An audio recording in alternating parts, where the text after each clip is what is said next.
Hi, everybody. Welcome to a very special Patreon supporters pre-show. This is Boat coming at you alone.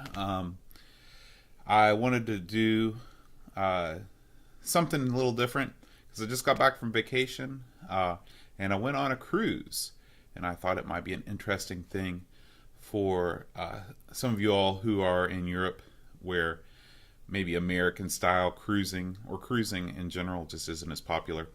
So I thought I'd talk a little bit about that before Aaron gets here. And just if you have any questions or any comments about your stories of cruising, you can go ahead and leave them in the comments. Boy, that is so overblown there behind me. That light.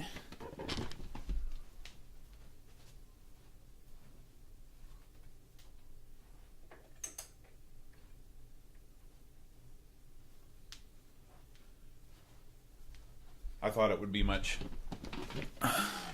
softer, but anyway. So the cruise. What did we do on the cruise? The first thing we did was we got in the car and we drove away.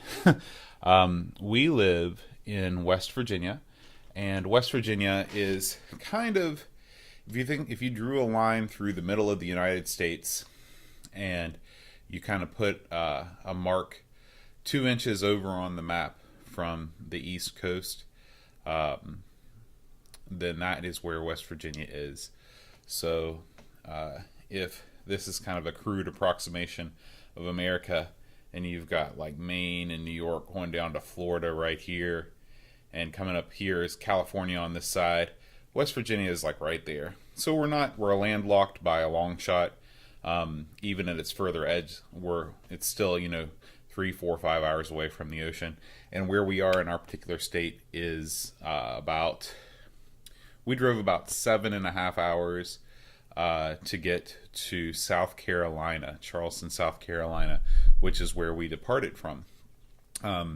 So South Carolina, if you look at my terrible map of the United States again, West Virginia is about right here. South Carolina is down here. We chose to depart from South Carolina because that was the closest place we could sail from that offered the shortest cruises. We could have sailed from Baltimore, which is kind of near Washington, D.C., but those cruises were 5 and 6 day cruises, and we weren't sure if we were going to like this whole cruising thing or not, so we took a 4-day cruise.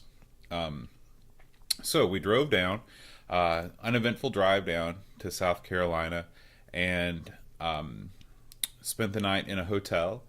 And at the next morning, we were talking to some of the ladies out on the back of the hotel as we were enjoying our coffee, and they said, "Are you going on?" We mentioned we were going on a cruise, and they were going on the exact same cruise as we were. She said, "Are you taking the shuttle from the hotel?"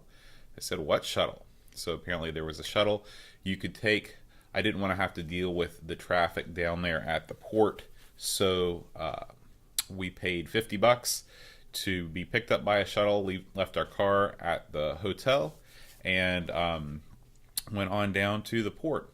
The port was much smaller than I expected it to be. I expected it to be like an airport, but apparently Charleston's port is very small. Even though it has a lot of cruises, there's things tied up with development. They want to build a bigger port, but the local authorities and the local residents are against it. So anyway, you get to this thing that looks kind of like a very small airport parking lot. That's where the shuttle dropped us off. When we walked up to one of the first check station, where they looked at our ticket and our passport, and then they sent us into the terminal. And the terminal was probably one of the worst parts of the trip because nobody likes going through security. It's set up exactly like an airport, where you empty your pockets, you go through the metal detectors and all that. And then once you get done with that, you have to go and check in again. And there's another line that you've got to stay in. We were pretty early to get on the ship. And it really helped because we didn't have to stand in line nearly as long as the people that did as we were getting onto the boat. I looked back, but there's at least 3 different times you have to show your ticket and your before they let you have your card. And once you have your card, it looks like a credit card. I didn't bring my wallet down here, I would have showed you. But your credit card is linked to that card, so any purchases that you make on the ship, you just swipe your sail card. It also doubles as your room key. And once we had that, we got on the ship. And I didn't mention that we were removed from our luggage before we got onto the boat. We had to tag our luggage, and it went through a separate, processing facility to be screened. So when we got to our room, our luggage wasn't there yet. So they just told us go upstairs and to the Lido Deck and eat lunch. The Lido Deck is a deck that is at the top of the ship, but is not the top deck. So if you think about a cruise ship, it's sort of shaped like a U, or a U with consonant V's. And anyway, the Lido Deck is kind of the long, flat deck. In our ship, it was deck number 10, but the tallest deck on the ship on the sides was deck 14. So you could still go up higher, but that's where the pool was. That's where the big restaurant was, and that's where we went. So we went up there, and the first thing I noticed about being on the Lido Deck was that it was very, very hot, because apparently it's windy when you're on a ship, and they've glassed in the entire Lido Deck.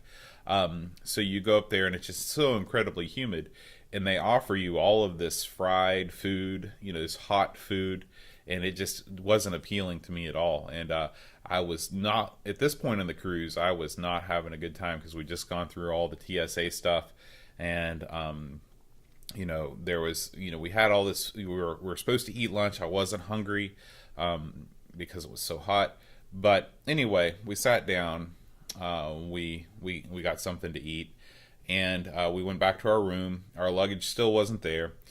So we just went back up to the deck, and we're just hanging around, because we knew we weren't allowed to do anything fun yet, because there is an extra step when you go on a cruise, and that is the muster station drill. The muster station drill, what they do is you're assigned a number that's on your sail card. When they say go to your muster station, you go to wherever that is. For some people, it was in the lounge. For some people, it was other different places in the ship. For us, it was on the Lido Deck by the pool.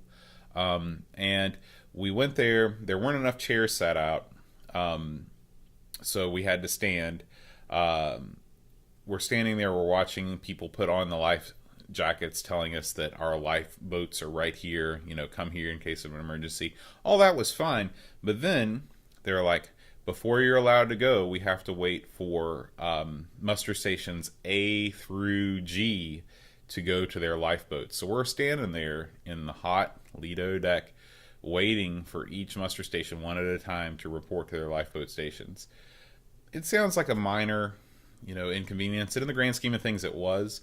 But I just want you to be aware that if you go on a cruise in the United States, don't be disheartened by all of this not fun stuff, because at the end of that, they basically say you're free to go on the cruise, it's fine.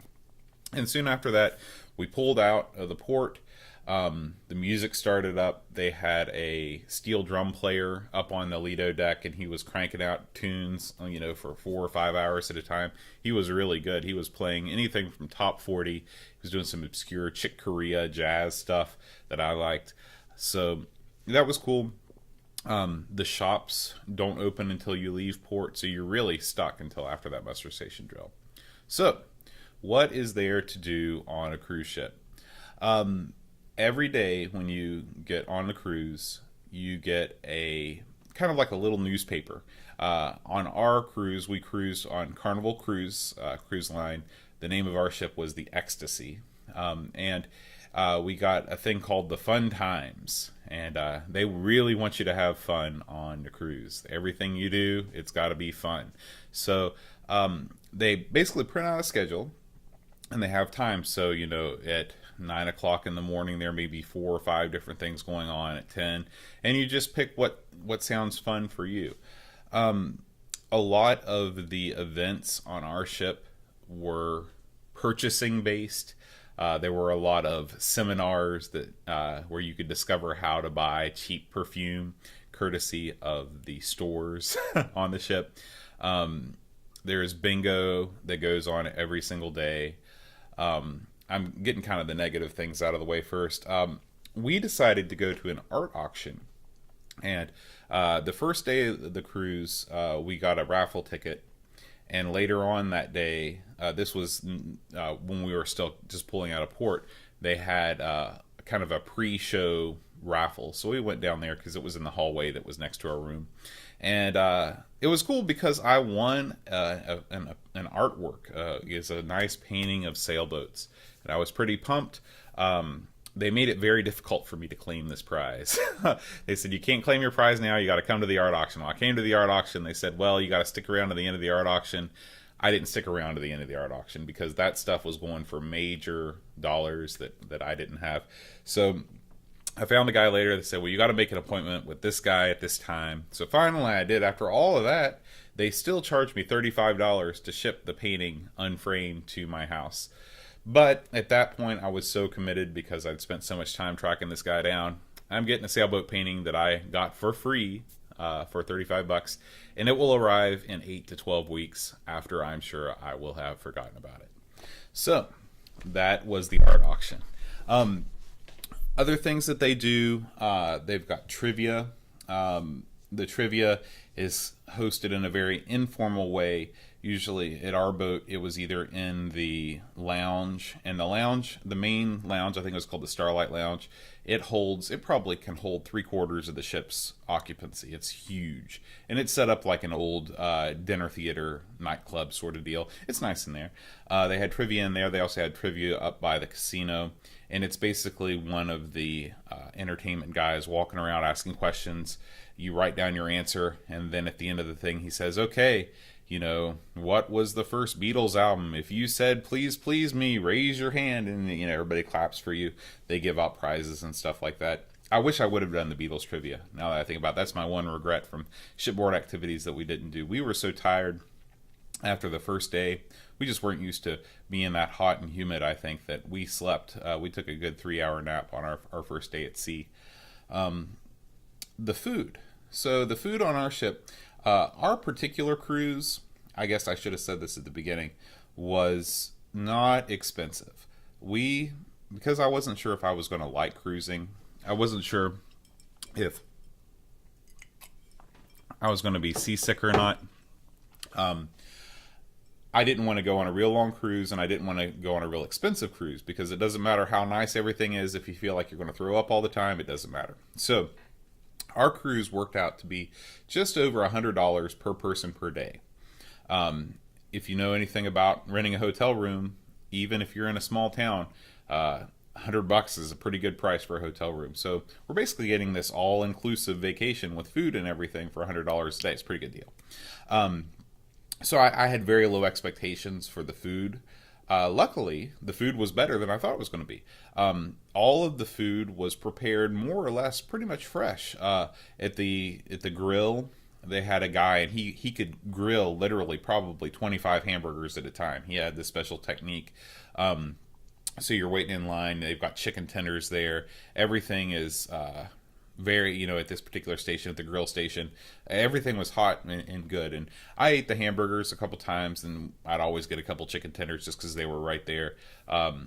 Food is, it's very difficult for me to pass up multiple good things. I can't just say I'm just going to have a hamburger. I'll get a couple chicken tenders, some fries, whatever's up there, I'm going to grab a little bit of it, so I don't have to come back, because the lines for the food were not long, but you could never just walk up there, get what you want, and come back. You were always waiting a little while.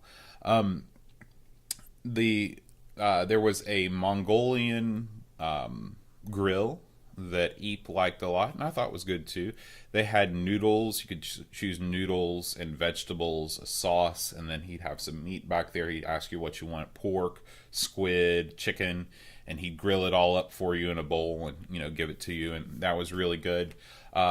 Inside, both those options were outside on the Lido Deck near the pool. Inside, they had a salad bar, they had pasta stations, they had a pizza station. So there were always lots of choices, even if you're vegetarian or gluten-free or something like that. Even on our cheap cruise, you can still find something that you can eat. There was always cold cuts if you just wanted something fast. The pizza was great. It was slow because they had balls of dough and they'd work the dough and put it down fresh tomato sauce, fresh mozzarella, and then they'd fire it up in the oven. It was my favorite thing on the boat. I probably had pizza 4 times because it was so good. I'm a pizza guy anyway, but this was just that thin crust and everything was so fresh. They could have done with a couple more pizza stations on the ship. So this kind of brings me to my next point. Whenever we would eat, the eating area is very large, and usually my wife and I would split up because we want to eat different things, and we didn't have any way to communicate with each other. So for the first probably half of the cruise, we'd find a place to sit. She'd sit there. I'd say, okay, I'm going to go and eat, or I'm going to go and get my food and come back. Then she'd go and get her food. That way we'd know where each other were. So if I have one piece of advice to you is if you're on a Carnival Cruise Line, take advantage of the cheapest Wi-Fi plan that they have. On our ship, there were 3 different Wi-Fi plans. There was a $5 a day, $15 a day, and a $25 a day. The $5 a day gives you access to all of your social media, so Twitter, Instagram, Facebook, but you can't visit normal sites. You just use the apps or whatever. This is important because it lets you use Facebook Messenger to communicate. If you're a citizen of the modern world, when you give up that ability to be able to text each other when you're not in the same place and you can't call each other because there's no cell service, you really feel like, even though you're on a boat, you feel like, oh my gosh, if we get separated, how are we going to find each other again other than just going back to the room and waiting around all day because the person's going to end up in the room eventually. So, like I said, halfway through the cruise, we figured that out. We're like, why don't we just both pay $5 a day? And they have special plans. You could get it for $15 for the whole cruise per person. Very reasonable, and we could communicate that way. So if I wanted to do, if I wanted to go down to another room, she wanted to do something else, we pretty much stuck together the whole cruise. But there were some cases where we were apart. So that's kind of the food situation. For drinks, one of the things that, I don't want to say it was deceptive advertising, but they did not make it seem like you could drink water on the ship unless you paid for bottled water. They said, your options are iced tea and lemonade and juice. And so we're like, well, sometimes you just want to drink water.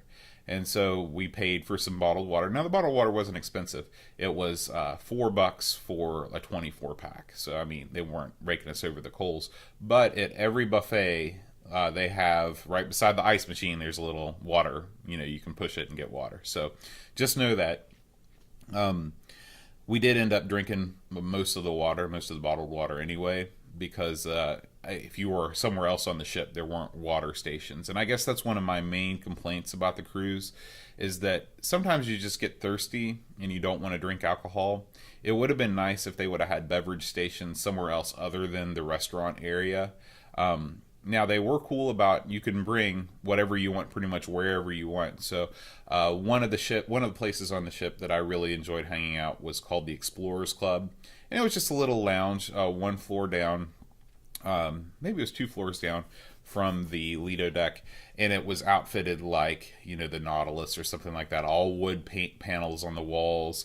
They had a giant globe. I mean, it was a huge, more than one person sized globe that rotated. That was raised with topographical stuff. They had on the ceiling, it was lights like the constellations. So they had constellations painted on the ceilings with the stars and lights where they should be.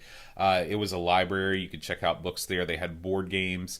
They have a special deal with Hasbro, where Hasbro supplies them with brand new board games. So it's not like you're playing somebody's like centuries old, all grummy, encrusted checker set. They have brand new. I mean, we're taking stuff out of the package to play.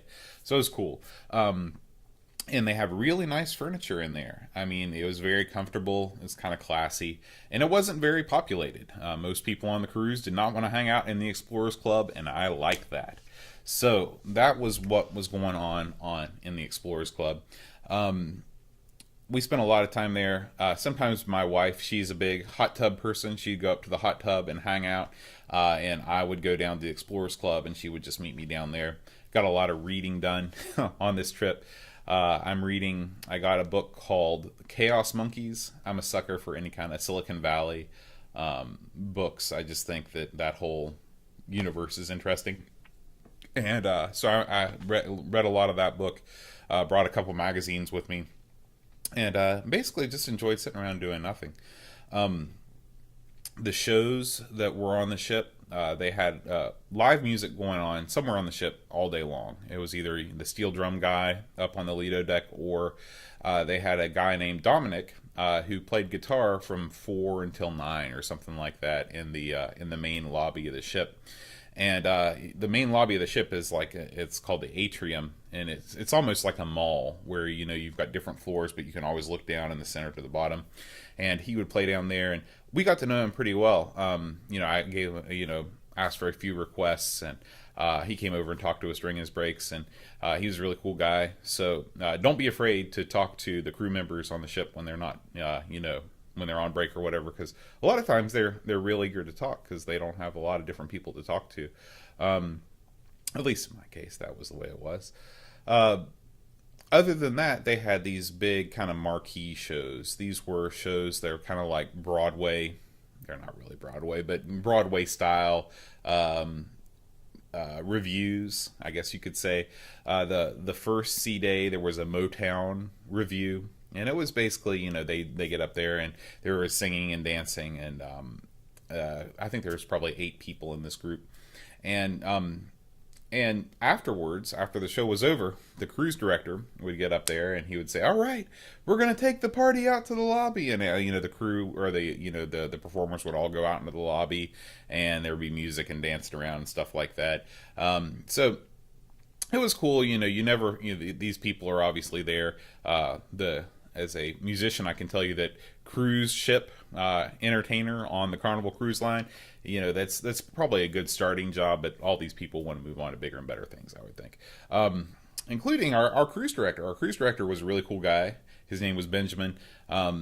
He did a Q&A on the last day of the cruise that was great, where you could basically ask him any questions about crazy things that have happened and stuff like that.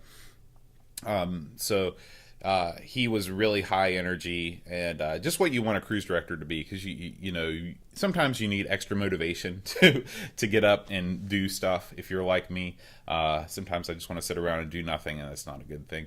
But at the same time, you go on vacation to relax. I did a lot of that too. The last thing I want to talk about is the excursion day, or the day in port. So our cruise had one stop, and one stop only, and it was in Nassau, which is a city in the Bahamas. So Bahamas are somewhere down there in the Caribbean. I'm not really sure how far away it is from Florida, but it was close enough that we were able to sail there in a day and a half. Less than a day and a half, really. So the way it works is you can either just be dumped off the ship. They get there, they say, "Okay, we're here, get off the ship," and you can either go and just hang around and shop and go to the beach or whatever, or you can book excursions. And we did what I thought was one of the few smart decisions I made before we left, was we booked our excursion ahead of time on the website, because there were huge lines to book excursions, and we were able to bypass that. We ended up going on the Segway tour, and so that was really fun. We got into the island. This guy put us in a van, and we drove off somewhere and to the Segway farm, and we got on the Segways, and we were just driving. It was a little bit scary because the traffic in Nassau is much like the traffic in many developing countries where the laws are optional, we went right across the street a lot of times, and but we were fine. And she took us, our guide took us to the beach, and we could see everything that was going on there. It was a good way to see multiple different parts of the island in extreme heat and humidity without feeling like you're going to die. There was a lunch stop where she took us, and I'm sure that this restaurant was getting kickbacks from the Segway tour company, but the food was good. We had some conch fritters. I guess conch, that shell thing, is a big food in the Bahamas. So we did that.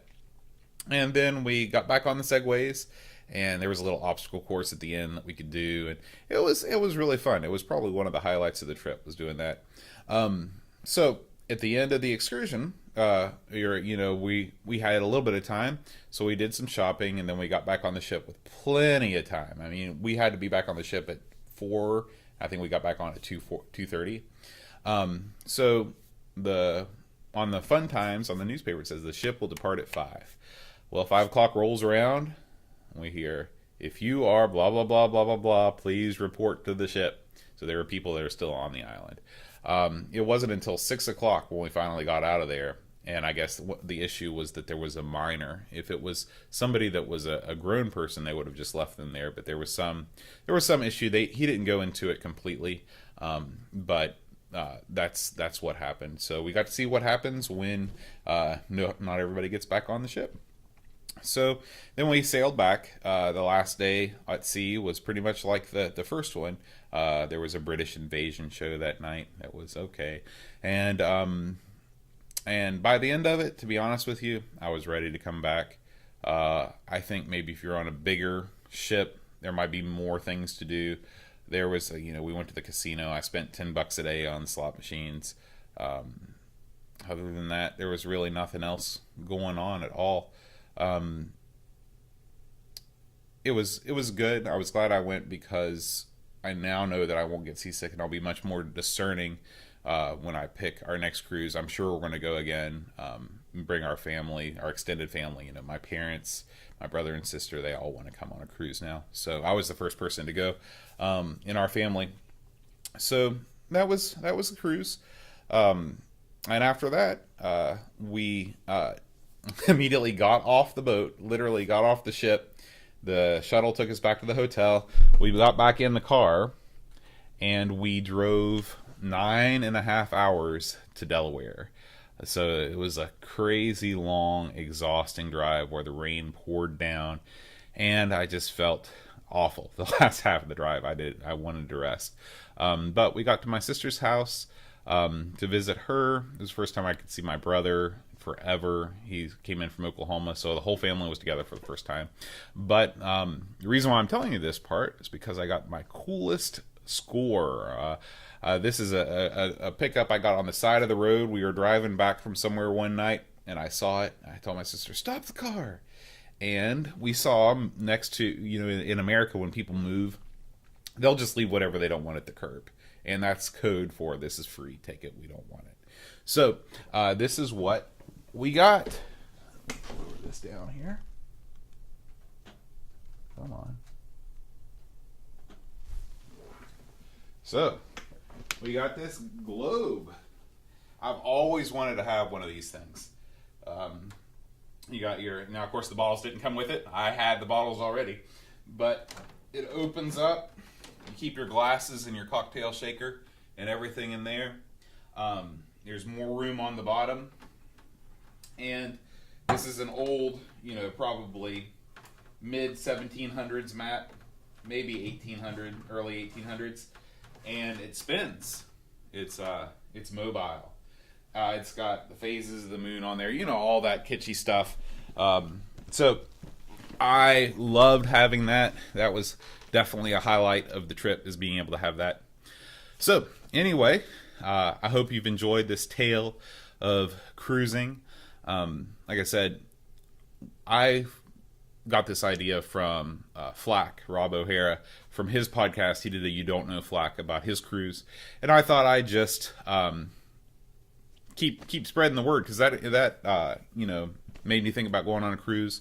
I enjoyed it. I'll definitely be doing it again. And, if you haven't been on one, maybe you should think about going. It's pretty cool. It's pretty cheap. And you get free food. Anyway, this is it. Stay tuned for the real show coming up soon. Adios.